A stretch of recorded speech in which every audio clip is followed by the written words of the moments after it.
Bonjour, aujourd'hui cette présentation a pour but de vous aider à mieux utiliser les règles de base pour faire une annonce réussie. Vous faites de la publicité en ligne, vous avez l'idée que peut-être vos annonces pourraient être meilleures, peut-être même que vous avez une agence pour s'en occuper. Mais vous n'êtes quand même pas certain que vos annonces sont à leur meilleure. Alors bienvenue, cette présentation a pour but de vous aider à rédiger vous-même de meilleures annonces ou à mieux diriger votre équipe ou à mieux aiguiller votre agence. Mon nom est Gilles Lavoie, je fais de la publicité en ligne depuis maintenant 2 décennies. Ceci étant dit, il y a 3 règles à suivre pour rédiger une bonne annonce. Un bon article, un bon blog, un bon discours, une bonne histoire, peu importe. Pour bien m'expliquer, je vais vous montrer des annonces de certaines des plus grandes marques. Ils dépensent des centaines de milliers de dollars en publicité et je vais vous montrer leurs annonces sur Google. Ce sont des annonces pour certains des mots-clés les plus recherchés et les plus dispendieux, comme l'achat d'une auto, d'une assurance, d'une demande de prêt hypothécaire. Dans l'exemple pour l'automobile, je vais vous montrer, vous expliquer une annonce pour vous vendre une auto. Dans ce cas-ci, pour ceux qui recherchent une Honda Civic. On va aussi regarder les annonces pour une recherche d'assurance habitation. Et finalement, pour une recherche pour un prêt hypothécaire. Avant d'analyser ces publicités, laissez-moi vous expliquer quelles sont ces 3 règles d'or à appliquer dans toutes vos annonces. Ces 3 règles sont très simples. Ils existent depuis la nuit des temps. Une fois que vous les connaissez et que vous les appliquez tout le temps, vous allez multiplier vos chances d'être écouté. Vous allez voir pourquoi. Avant de vous donner ces 3 règles, permettez-moi de citer David Ogilvy, qui a souvent été appelé le père de la publicité moderne. Sa citation est la suivante. Ce qui décide vraiment les consommateurs d'acheter ou de ne pas acheter, c'est le contenu de votre publicité, pas sa forme. Prenez un petit moment pour penser à ça et pour vous en souvenir. C'est probablement la loi la plus importante à suivre en matière de publicité. Elle va vous aider à comprendre pourquoi les 3 règles suivantes s'appliquent tout le temps, quel que soit le support que vous utilisez pour faire de la publicité, qu'il s'agisse de Google, médias sociaux, d'une vidéo ou d'un document imprimé. Premièrement, vous devez attirer leur attention.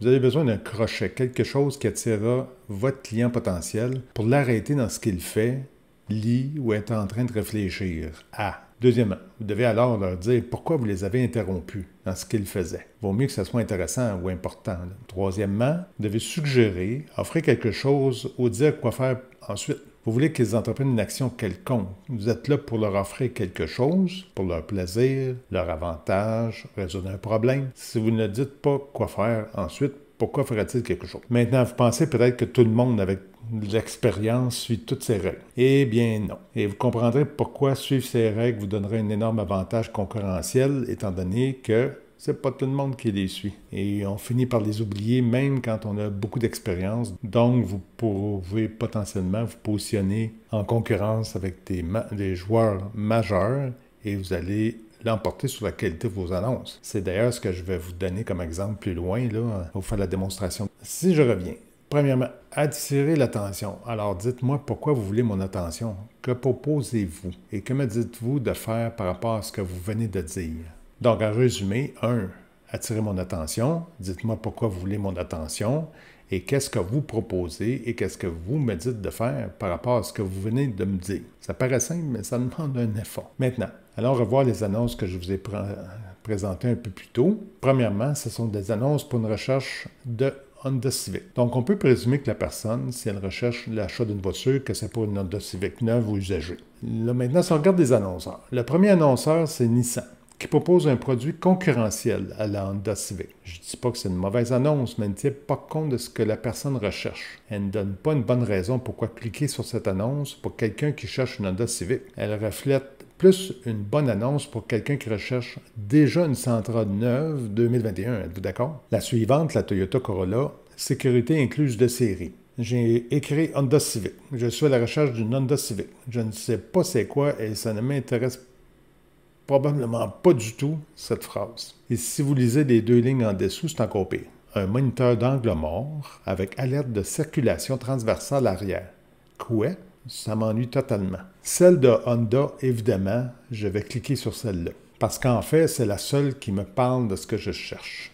Mais je vous dirais que ce n'est pas tant ce qui est écrit que le fait que la compétition ne fait aucune annonce au-dessus de celle de Honda qui compétitionne vraiment et sérieusement avec Honda. Mais généralement, vous n'avez pas cette chance, c'est-à-dire que la plupart du temps, vos compétiteurs visent exactement les mêmes mots-clés que vous, comme un exemple, porte de garage. Maintenant, si on regarde une annonce pour un prêt hypothécaire, on peut voir que leurs publicités sont un peu meilleures.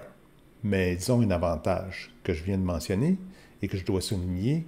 Une hypothèque est la même pour tous les consommateurs, toutes les marques. Je veux dire par là qu'il n'y a pas de couleur, il n'y a pas de taille, il n'y a pas de forme impliquée. Là. Vous ne la portez pas, vous ne la goûtez pas. Ce qui signifie que les gens qui tapent un prêt hypothécaire en recherchent un ou veulent en savoir un peu plus à propos de ce sujet. C'est déjà un peu plus défini que simplement un mot-clé comme voiture. Pour commencer, les trois proposent un prêt hypothécaire. Ce qui est déjà plus clair que dans l'annonce précédente à propos d'Honda Civic. Mais on aurait pu avoir une annonce d'un assureur ici ou d'un projet immobilier. Est-ce que vous voyez une de ces trois annonces se distinguer?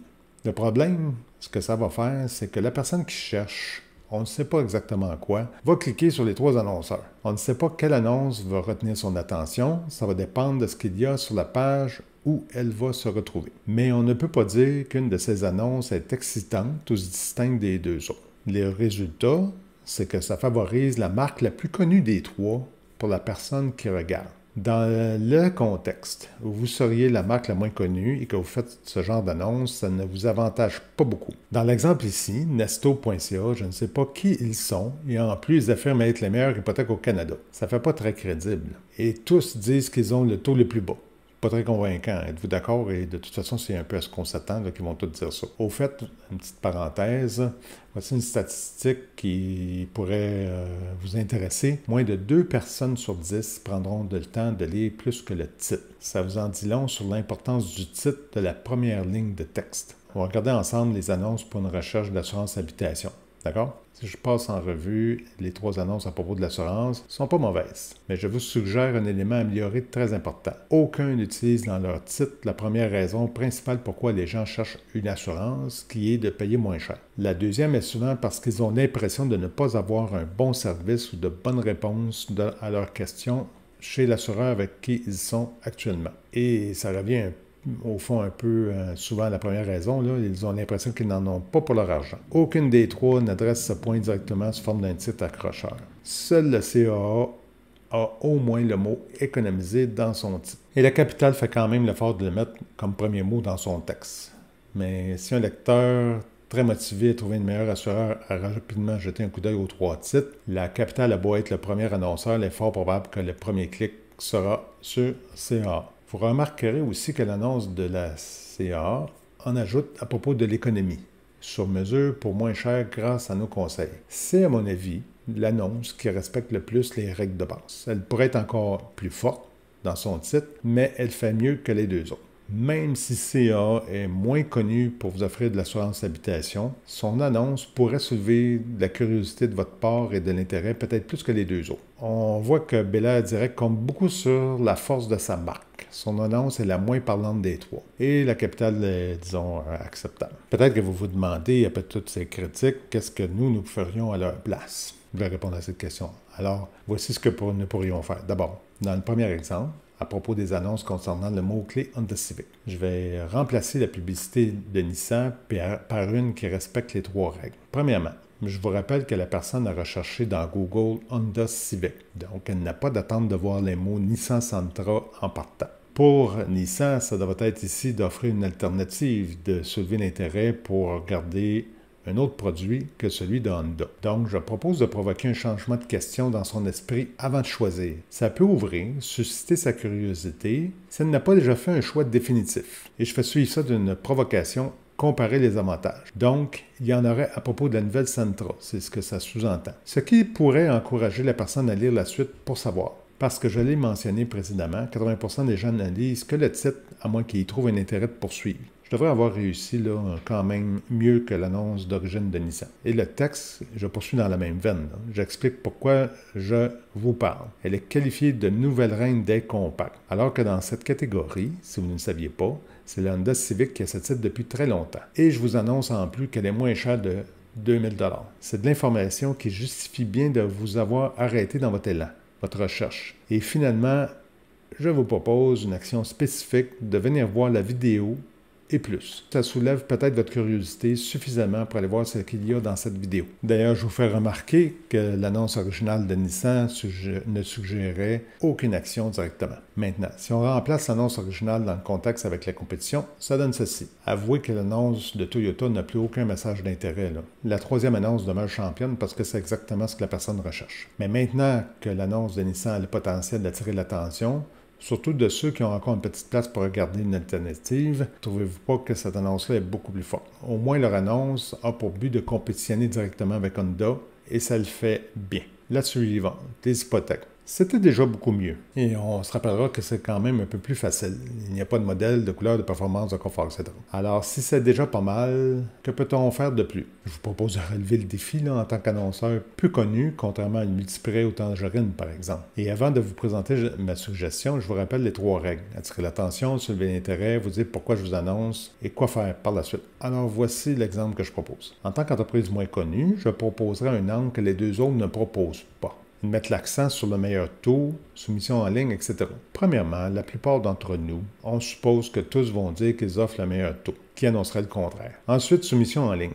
C'est bon pour un client potentiel décidé, déjà rendu à une étape plutôt finale, qui va avoir un prix immédiatement. S'il est aussi avancé, c'est peu probable qu'il envisage de faire affaire avec quelqu'un qu'il ne connaît pas du tout. Si vous êtes moins connu, vous êtes en tort pour le convaincre. Il va aller vers des marques connues beaucoup plus facilement. Mais supposons, et j'imagine, il est fort probable que la majorité qui tape ce mot-clé n'ont pas encore décidé. Ils font pas ça souvent, des demandes de prêt hypothécaire. Ils ont probablement des questions. Ils veulent savoir comment faire pour avoir le meilleur taux. Ils sont un peu au début peut-être où se demandent qu'est-ce qu'ils peuvent trouver comme information pertinente sur Internet. Alors ici, le titre touche à peu près tout le monde.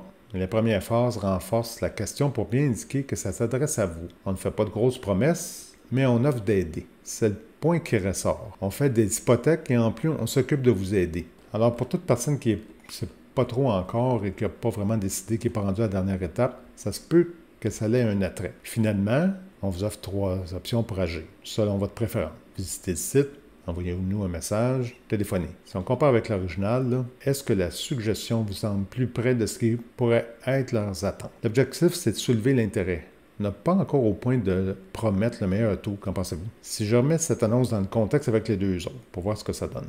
Ne trouvez-vous pas que cette annonce a maintenant beaucoup plus de chances, est beaucoup plus apte à compétitionner les 2 autres et à faire oublier un peu qu'ils sont beaucoup plus connus? Ne trouvez-vous pas que le titre incite à lire le reste? Que le texte décrit mieux mes attentes plutôt que d'essayer déjà de me vendre une supposée solution. Dans le cas de Tangerine, je n'en suis pas encore à être prêt à rembourser plus vite. Pourquoi on me parle de ça?